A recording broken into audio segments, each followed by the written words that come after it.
जिंदगी की राह में कहीं खो गया है इंसान।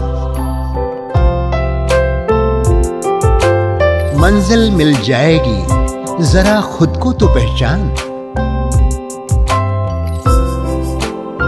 हौसलों को कर बुलंद, पूरे होंगे अरमान। ऊंचे हो विचार, मुश्किलों में हो मुस्कान। राजयोग के राज को जान, जिंदगी बने आसान, जिंदगी बने आसान, जिंदगी बने आसान।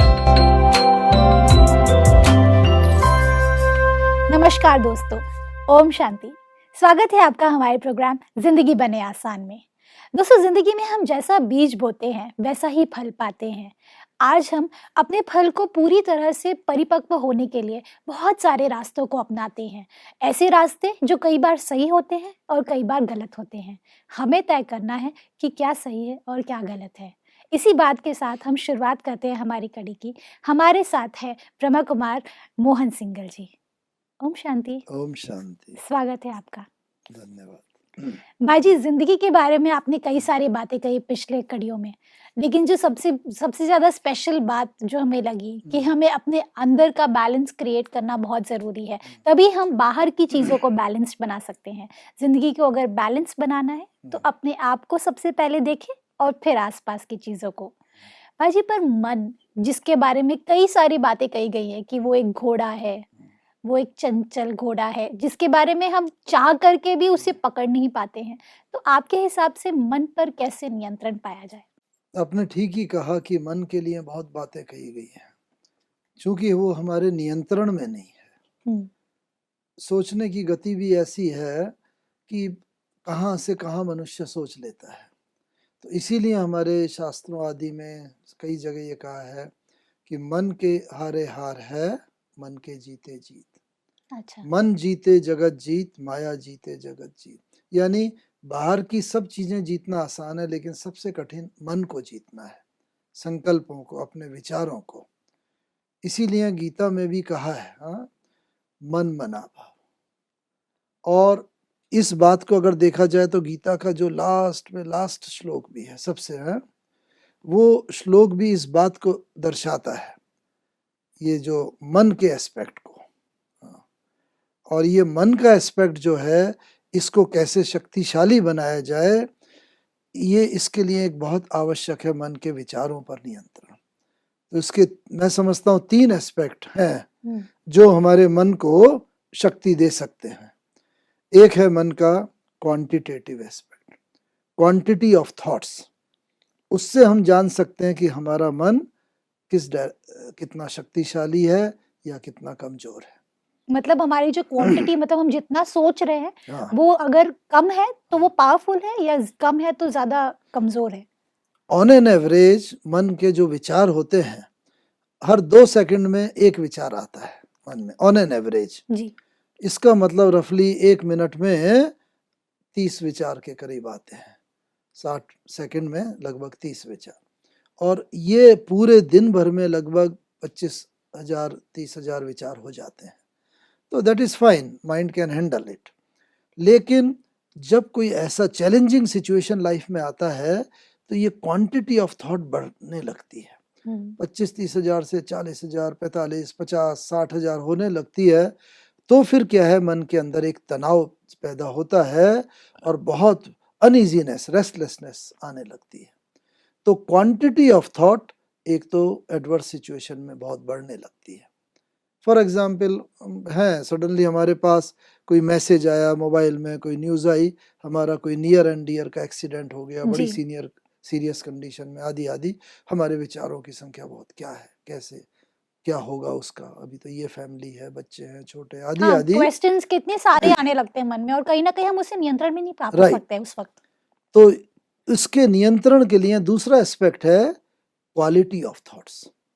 तो ये क्वांटिटी ऑफ थॉट्स जब बहुत बढ़ने लगती है तो ऐसा कहा जाता है कि quality is in general inversely proportional to quantity.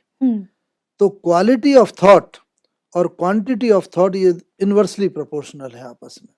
तो अगर हमारी क्वांटिटी ऑफ थॉट बहुत बढ़ती जा रही है तो उसको कम करने का एक साधन है कि हम क्वालिटी ऑफ थॉट्स को इम्प्रूव बढ़ाने। करते जाएं। ओके। और ये क्वालिटी ऑफ थॉट्स को इम्प्रूव करने का एक साधन मेडिटेशन एंड योगा है। इसका पता कैसे चलेगा? तो वो तीसरा एस्पेक्ट है डायरेक्शन ऑफ थॉट्स। तो ये तीन एस्पेक्ट है, quantity of thoughts, quality of thoughts and and direction. Direction of thoughts. और डायरेक्शन ऑफ थॉट्स को अगर हम एक पर्टिकुलर डायरेक्शन में चैनलाइज कर लेते हैं तो वो थॉट्स बहुत पावरफुल हो जाते हैं। बचपन से हम लोगों ने सबने एक्सपेरिमेंट एक किया होगा कि सूरज के सामने एक कॉन्वेक्स लेंस रख देते हैं तो सूरज की किरणें एक जगह कन्वर्ज हो जाती हैं और नीचे जला देती है। अब वही सूरज है, वही किरणें हैं, लेकिन एक लेंस से हमने उन्हें कन्वर्ज कर लिया। ये है। ऐसे ही हमारे विचार सब डायरेक्शन में भागते रहते हैं। कभी कोई हमारा रिलेशनशिप का एस्पेक्ट है, कभी कोई प्रोफेशनल एस्पेक्ट है, कभी कोई एंटरटेनमेंट एस्पेक्ट है, आदि आदि, बस भागते रहते हैं। इसलिए विचारों में एकाग्रता नहीं होती है, वो कमजोर विचार हो जाते हैं। और जब हम किसी मेथोडोलॉजी से उन विचारों में एकाग्रता, at one time only one thought, one particular thought is there, वो ही अगर हम जनरेट कर लेते हैं तो उसमें बहुत शक्तिशाली हो जाता है। जैसे ये सूर्य की किरणें, that is the direction of thought को अगर हम एक राइट डायरेक्शन दे सके एज पर आवर विश। जिस वक्त हम पढ़ रहे हैं, एजुकेशन है, कुछ स्टडी कर रहे हैं, उस वक्त भी हमारा माइंड भाग जाएगा इधर उधर, हमारा नियंत्रण मन पे नहीं है। लेकिन एक मेडिटेशन के अभ्यास के द्वारा अगर हम उसे चैनलाइज कर लेते हैं ना, तो एकाग्रता पढ़ाई की तरफ होगी तो जीवन में सफलता होती चली जाएगी। बिल्कुल। तो हमें, आप कहना चाह रहे हैं कि हमें एक चीज को चैनलाइज करने की जरूरत है। हाँ, लेकिन भाई जी विचारों को। चैनलाइज, बिल्कुल भाई जी, लेकिन ये विचारों को चैनलाइज करने के लिए सबसे ज्यादा इम्पोर्टेंट क्या जरूरी है? क्योंकि हम चाहते तो है कि हम उसे चैनलाइज करें। आज हमारी लाइफ में कई सारी चीजें एक साथ हो रही होती हैं। फिजिकली भी हम कई सारी चीजों से जूझ रहे होते हैं, मेंटली भी जूझ रहे होते हैं, हमारी सोशली भी हम जूझ रहे होते हैं। लेकिन ऐसे में तीनों के बीच में क्या है वो चीज जो चैनलाइज करेगी हमारे थॉट्स को सही डायरेक्शन में? हाँ, जैसा मैं आपको बता रहा था, शायद पिछली बार भी बात हुई थी, तो ये जो मेंटल स्पिरिचुअल एस्पेक्ट है, इसको अगर हम सेंटर में रख के और तब अपना सोशल एंगल, अपना physical, mental, for example physically suppose मैं बीमार हूँ जी, है, कोई बीमारी है, अब बीमारी तो है, दवाई भी कर रहे हैं, उससे शफा भी मानो मिल रही है, लेकिन साथ ही साथ अगर हम ये जनरेट करेंगे, हमारा इमोशन पावरफुल करेंगे कि मैं मेडिटेशन, कि मैं एक शक्तिशाली हूँ, विजुअलाइज करें कि ये एनर्जी की रेस मेरे ऊपर पड़ रही हैं और मेरे अफेक्टेड अंग को प्रभावित कर रही हैं, ठीक कर रही हैं, शक्ति दे रही हैं। यस, मैं यहाँ कैड एक्सपेरिमेंट हुआ है, कोरोनरी आर्टरी डिजीज। लाइफ के अंदर जब कोलेस्ट्रॉल जीवन के अंदर थोड़ा बढ़ जाता है, अक्सर करके हार्ट की नली वगैरह थोड़ा क्लॉट हो जाती है, हार्ट प्रॉब्लम्स होती है, हार्ट अटैक आ जाता है। तो ये ब्रह्मा कुमारीज में एक एक्सपेरिमेंट बहुत नोबल किया गया, CAD, coronary artery disease regression programme.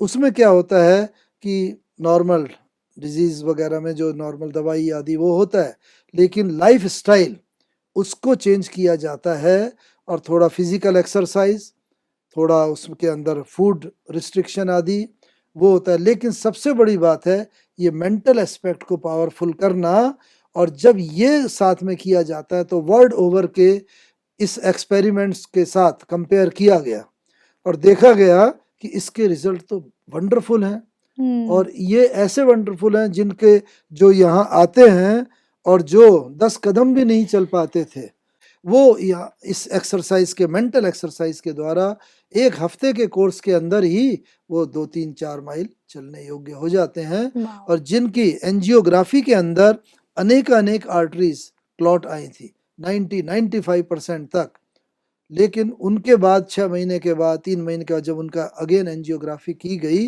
Angiogram निकाला गया, वो खुल गई। और जिनको डॉक्टर लोग और बोलते थे कि बिना आपके बाईपास सर्जरी के या स्टंट आदि के आपका लाइफ बिल्कुल नहीं चल सकता था, दे वर ऑल सरप्राइज्ड देखने के बाद कि अरे जो पहले 95% ब्लॉक थी वो आज 70% रह गई, जो 70 थी वो 40 हो गई। आपने क्या किया? World over.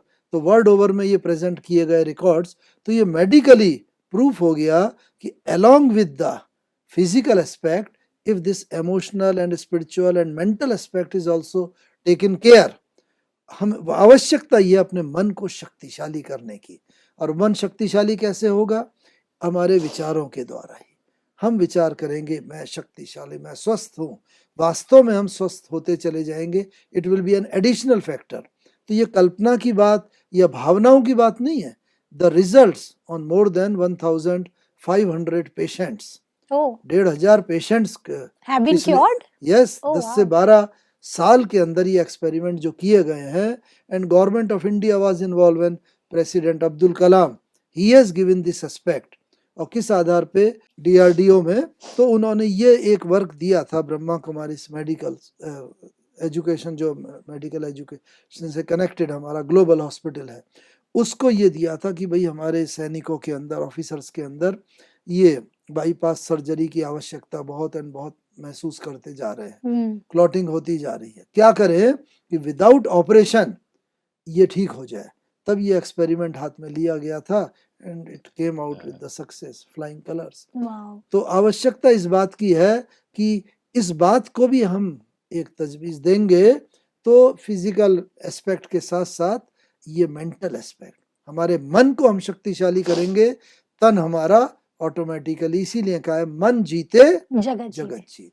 भाई जी, कहीं ना कहीं जब हम बात करते हैं शरीर की, आज हमारे पास खुद को पैम्पर करने के लिए, अपने आप को वेल एडवांस रखने के लिए हम हर एक चीज का अपनाते हैं, लेकिन अपने मन को शांत करने के लिए, अपने मन को ट्यून करने के लिए हमारे पास टाइम नहीं है। प्रैक्टिकली हम देखेंगे, क्योंकि हमारे पास फिजिकली भी कई बार ऐसा हो जाता है कि कुछ लोग फिजिकली भी अपने आप को अपडेटेड रखने के लिए उनके पास टाइम नहीं होता। तो ऐसे में आपकी क्या राय है कि चलते फिरते ऐसा क्या किया जाए जिससे माइंड ऑटोमेटिकली ट्यून होता जाए? ये जीवन में प्रायोरिटी की बात है और टाइम मैनेजमेंट की। अक्सर हम कह देते हैं टाइम नहीं है, टाइम नहीं है, लेकिन वही टाइम हमें निकालना पड़ता है जब एक्चुअली शरीर बीमारी से प्रभावित हो जाता है, तो भी तो टाइम निकालते ही हैं। बिल्कुल। आपने वो लकड़हारे की कहानी सुनी होगी कि भाई वो जंगल में लकड़ी काटता वगैरह था। पहले तो लकड़ी अच्छी काटता था काफ़ी, लेकिन उसके धीरे धीरे देखता गया कि आज अगर उसने लकड़ी 4 बंडल काटी है, कल 3 हो गई, परसों 2 हो गई, 1 हो गई, कम होती चली जा रही थी। तो लोगों ने कहा भाई ये क्या हो रहा है, कैसे हो रहा है? कहता मैं भी नहीं समझ पा रहा हूँ। तो किसी ने सजेस्ट किया, अरे तुम कुल्हाड़ी की धार देखो, वो कुंडी हो गई है, उसे तेज करो। कि भाई उसे तेज करने का टाइम मेरे पास नहीं है। तो तेज करने का टाइम नहीं है। बस यही हमारे साथ भी है कि हमें अपने इस एस्पेक्ट पर ध्यान देने का समय नहीं है, जबकि जीवन का हमारे सारे एस्पेक्ट प्रभावित हो रहे हैं। तो आवश्यकता इस बात की है कि ये जीवन के सभी एस्पेक्ट्स को प्रभावित करती है, ये सेंटर में है, तो हमें टाइम निकालना ही पड़ेगा। एक कहते हैं अक्सर कि मनुष्य जीवन भर पैसा कमाता है और उस वही पैसा फिर बाद में दवाई और शरीर को यानी स्वस्थता को वो खरीदने के लिए वो स्पेंड कर देता है। पहले जीवन भर कमाता है at the cost of his health. Correct. अब बाद में वही हेल्थ को रिगेन करने के लिए वो पैसा खर्चता है, तो क्या हुआ आउटपुट? कुछ नहीं हुआ। तो अगर वो शुरू से ही, और बड़ी खुशी की बात है आजकल यंग जनरेशन भी इस बात को, हेल्थ एस्पेक्ट को ध्यान में रखते बिल्कुल, हैं। कहीं ना कहीं आज यूथ जो है बहुत जी। ज्यादा कॉन्शियस है राइट। अपने हेल्थ को लेकर के, अपने फूड को लेकर के, जो राइट। इनटेक है हमारा अंदर में। लेकिन मेंटल इनटेक जो होता है, कहीं ना कहीं जैसे आपने अभी कहा कि थॉट्स बहुत ज्यादा अगर हो रहे हैं तो भी बीमारियां होती हैं। यस। तो मेंटल इनटेक हमारा ऐसा क्या हो जिससे हमारी पॉजिटिविटी बढ़े?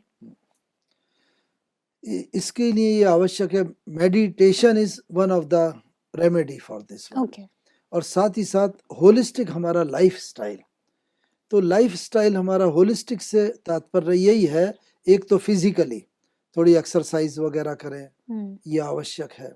साथ ही साथ फूड इनटेक हमारा थोड़ा हेल्दी, आजकल फास्ट फूड का जैसे बहुत चल रहा है ना, बिल्कुल। तो ये लॉन्ग रन में ये काफ़ी हेल्थ को प्रभावित करता है। जब यंग होते हैं तब तो हमें इसके एडवर्स इफेक्ट ज़्यादा नहीं पता चलते, लेकिन जब भी एज थोड़ा 35-40 के बाद होने लगती है ना, उसके बाद इसके इल इफेक्ट दिखने शुरू हो जाते हैं। तो एक तो फिजिकली, एक ये मेंटली, अपने मन को हम कैसे शक्तिशाली बनाएं। जी। और मन को शक्तिशाली बनाने के लिए मेंटल एस्पेक्ट पर ही अटैक करना पड़ेगा। ओके। विचार जब हमारे नेगेटिव हो जाते, मानो कांटा चुभा शरीर में, तो कांटे के ऊपर हम अगर रुई लगाएंगे या वो तो नहीं होगा, कांटे को कांटे से ही निकालना पड़ेगा। कांटा करेंगे, जब निकल जाएगा it means it is cured. ऐसे ही जो थॉट लेवल पर चीज अफेक्टेड है निगेटिविटी पर, किसी के आज कंपटीशन का जमाना है, लेकिन वो कंपटीशन के साथ अगर ईर्ष्या है, जेलेसी है, हेट्रेड पैदा हो रही है, ये सब निगेटिविटी है, तो इसको हमें उसी की पॉजिटिविटी से निकालना पड़ेगा। जहाँ पर जेलेसी है तो ये वैल्यू ओरिएंटेशन कि हर एक के एफर्ट्स अपने अपने हैं, जेलेसी माने उसमें कुछ विशेष गुण है तो वो हायर मोर अचीव कर रहा है, तो आज मैं भी वो वैल्यूज धारण करूं कि मैं भी ज्यादा अचीव करूं। बिल्कुल। तो जैसा हमारा अप्रोच होगा, निगेटिविटी अगर है तो उसका काउंटर जो है, मानो हमारे अंदर क्रोध है, अक्सर करके कह देते हैं क्या करें, मैं चाहता नहीं क्रोध करना, क्रोध आ जाता है। लेकिन क्रोध अगर आता है तो क्रोध का काउंटर डोज क्या है भाई? प्रेम। और ये प्रेम जो है, ये वास्तव में तो मनुष्य की आंतरिक गुण है। किसी ने बड़ा अच्छा डिफाइन किया, we are conscious soul, SOUL, यानी सब्जेक्ट ऑफ यूनिवर्सल लव। आत्मा जो है प्रेम स्वरूप है। हर एक चीज संसार में देखिए प्रेम से ही उसकी उत्पत्ति हुई है। लेकिन यही प्रेम जब टू मच हो जाता है तो क्या हो जाता है? हमारे शरीर के प्रति, किसी के प्रति जो मोह जिसे कन्वर्ट कह देते हैं, वो प्रेम नहीं रहता। मोह के अंदर जब तब्दील हो जाता है तो वही दुख का कारण हो जाता है। इसीलिए जीवन में कहा है कि दो एस्पेक्ट जीवन में है, राग और द्वेष। जी हाँ, तो राग और द्वेष से पूरा जीवन प्रभावित रहता है। तो ये तो एक स्पिरिचुअल इंटरप्रिटेशन हुआ। द्वेष क्या है एग्जैक्टली इसके? राग मीन्स प्रेम लाइफ के अंदर। ये देखा गया, USA में सर्वे किया गया था कि जो एंटी सोशल एलिमेंट्स हैं, जो टेररिस्ट होते हैं, वो क्यों बनते हैं। तो जब काफी सर्वे उन्होंने किया तो पाया कि जिन बच्चों के जीवन में बचपन में प्रेम का अभाव था, मदर फादर का डाइवोर्स हो गया या माता पिता विहीन हो गए या सिंगल पेरेंट से मिला, वो अफेक्शन नहीं मिला, तो फिर वो दूसरों को, बच्चों को अफेक्शन मिलते हुए देख करके उनके प्रति उनके ईर्ष्या, घृणा, द्वेष आदि, बदला लेने की भावना, वो ही टेररिस्ट बनते हैं, वही एंटी सोशल बनते हैं जिनको बचपन में प्यार नहीं मिला होता है। क्योंकि आत्मा भी प्यार की भूखी है। शरीर में जैसे जब हमें कभी पानी मेजर इंग्रेडिएंट है शरीर का, जब ये पानी कम होता है, प्यास लगती है, फिर हम पानी डाल लेते हैं, पूरा हो जाता है, प्यास बुझ जाती है। ऐसी प्रेम जो है वो आत्मा की ओरिजिनल भूख है। हर एक मनुष्य चाहता है मुझे प्रेम मिले, मैं दूसरे को प्रेम दूं, ये ओरिजिनल भूख। लेकिन जब वो प्रेम नहीं मिलता है, वो भूख उसकी बढ़ती चली जाती है और दूसरों को प्रेम मिलता देख करके उसके अंदर ऐसी भावना पैदा होती है, जेलेसी। कहीं ना कहीं ये आपने एकदम सही कहा, क्योंकि आज जो हम देख रहे हैं कि ह्यूमन बीइंग्स के अंदर जेलेसी बहुत ज्यादा आ गया है। आज अगर पड़ोसी के घर में एक गाड़ी नहीं आ जाए तो हमारा चेहरा बदल जाता है, जबकि उसको अच्छा हुआ है तो हमें क्या फर्क पड़ता है, हमारी जिंदगी में तो कुछ नहीं बदला ना। बिल्कुल। तो वो जो जेलेसी को लेकर के जो आज एक मान्यता है कि भाई जेलेसी तो नॉर्मल है ना, क्योंकि अगर उनके पास कुछ अच्छा आ गया तो फिर भी मेरे पास क्यों नहीं है, तो जेलेसी इज नॉर्मल नहीं, ये बताया ना, ये परवर्टेड पार्ट है। Jealousy is not normal, is love. आप चाहते हैं दूसरे को प्रेम, कोई नहीं चाहता मुझसे कोई घृणा करे, ईर्ष्या करे, मेरे ऊपर क्रोध करे, नहीं। देखिए जितनी भी वैल्यूज है ना, वो सब सटल है। सुख, शांति, आनंद, प्रेम, पवित्रता, इनका कोई फिजिकल रूप नहीं है जी। ये सब सूक्ष्म चीज है।